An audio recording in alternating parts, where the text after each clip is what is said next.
Oi, pessoal! Hoje nós vamos analisar a obra O Cortiço, de Aloysio Azevedo. É importante você perceber que trata-se de um romance de tese. O que é isso? O comportamento dos personagens serão determinados por influência do meio, da raça e do momento histórico em que eles se inserem. Essa é a definição de romance de tese e O Cortiço é um romance de tese, ok? Dessa maneira, nós não vamos encontrar personagens complexos sob o ponto de vista psicológico. Ao contrário disso, eles são personagens psicologicamente superficiais. Esses personagens, eles servem apenas para configurar tipos sociais. Dessa maneira, vamos citar alguns personagens para vocês entenderem. João Romão é um capitalista, representa o capitalista explorador. Ele é um português que vem para o Brasil com o intuito de enriquecer de maneira exacerbada.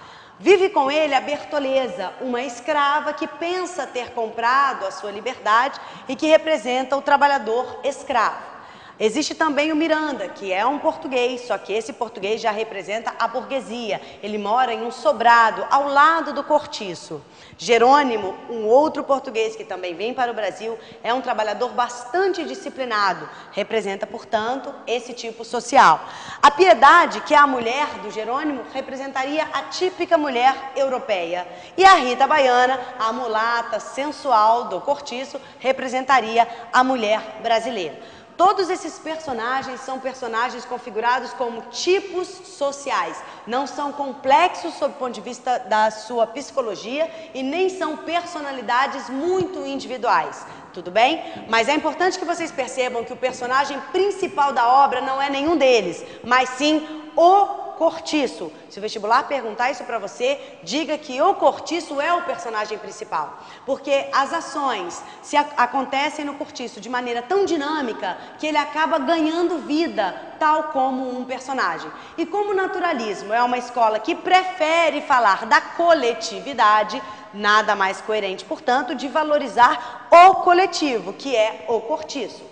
O narrador desta obra é um narrador em terceira pessoa, aquele narrador que é onisciente e que, portanto, vai penetrar na mente, nos pensamentos de todos os personagens, desvendando as suas intenções, desvendando as suas características. O tempo da obra é um tempo linear, ou seja, começo, meio e fim aparecem exatamente com essa linearidade. Vale lembrar que essa é uma característica da própria escola naturalista. Não há data específica no romance, mas fica bastante claro que ele configura o Brasil do século XIX. A respeito do espaço, nós temos que caracterizar dois espaços super importantes. O primeiro deles é o próprio Cortiço, ou seja, um amontoado de casas onde vivem os pobres, uma mistura desorganizada de pessoas. E o segundo espaço é o sobrado do Miranda, que fica exatamente ao lado do Cortiço. Esse sobrado representaria a burguesia ascendente. Percebam vocês que essas duas habitações, esses dois espaços estão lado a lado, o que vai gerar uma miscigenação, uma mistura dessas raças, que de acordo com o determinismo não será positiva. A respeito do enredo, nós vamos destacar alguns personagens. O primeiro deles é o João Romão, que vem para o Brasil com o intuito de enriquecer e é extremamente ambicioso, passa por cima de quem for preciso para que ele enriqueça. Portanto, ele explora os seus trabalhadores de maneira bastante marcante. Vive com ele a Bertoleza, como eu já disse, uma escrava que junta suas economias, entrega as economias para o João Romão para que ele compre a sua carta de alforria. O João Romão, ambicioso que era, faz o que com essas economias? Gasta, investe nas suas obras. Então a Bertoleza acredita que comprou a sua carta de alforria, mas na verdade ela continua sendo escrava. Em oposição a João Romão está o outro português, o Miranda. Esse é um português bem-sucedido. Acontece que o Miranda quer comprar um pedaço do quintal de João Romão para ampliar sua terra. O João Romão não aceita porque ele é ganancioso e os dois então acabam brigando por esse pedaço de terra, uma vez que não há consenso. Aí o Miranda ganha, recebe o título de barão e o João Romão fica morrendo de inveja e percebe e passa a perseguir, além da ascensão financeira, a ascensão social. Ou seja, o João Romão começa então a configurar a ambição da população de não querer apenas ser rica. Não basta ter dinheiro, eu tenho que frequentar bons restaurantes, eu tenho que frequentar academias, eu tenho que frequentar teatros, eu tenho que me inserir na efetiva burguesia para que eu seja considerado um burguês. burguês. E aí o próprio comportamento do João Romão começa a mudar. Chega um momento da história, por exemplo, que o cortiço se transforma em Vila João Romão, configurando, portanto, uma ascensão econômica deste personagem. Do outro lado da história, existem moradores sem nenhuma ambição financeira, que vão representar os tipos sociais e que serão exatamente produto da organização, do dinamismo do cortiço.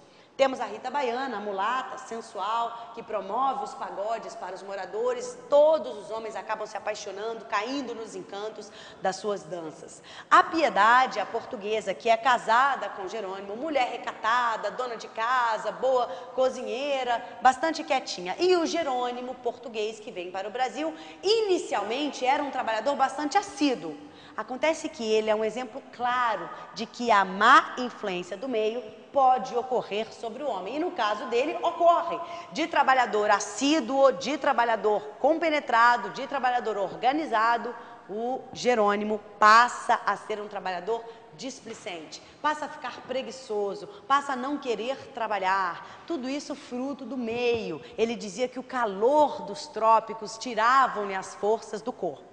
Muito bem, meninos e meninas. Diante disso, é importante ressaltarmos alguns pontos bastante importantes da obra. O primeiro deles é: o cortiço é configurado como um organismo vivo, vivo mesmo, biológico, que tem vida própria. Tamanhas as modificações, tamanhas as mudanças que acontecem nesse organismo. Lembrem-se de que ele é o personagem principal da obra. O romance serve para comprovar a seguinte tese: a mistura de raças serve para a degradação humana. É isso que acontece no cortiço. Os personagens se misturam, as raças se misturam, a europeia e a brasileira, e isso acaba gerando a degradação dos seres humanos.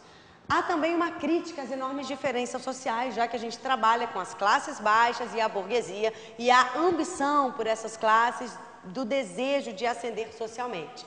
E por fim, pessoal, observem que sempre o meio, a raça e o momento histórico para o naturalismo são os fatores que vão determinar o comportamento dos personagens. Isso está presente nos personagens da obra O Cortiço. Dessa maneira, a gente encerra a análise do Cortiço, desejando a vocês uma boa leitura da obra. Bons estudos!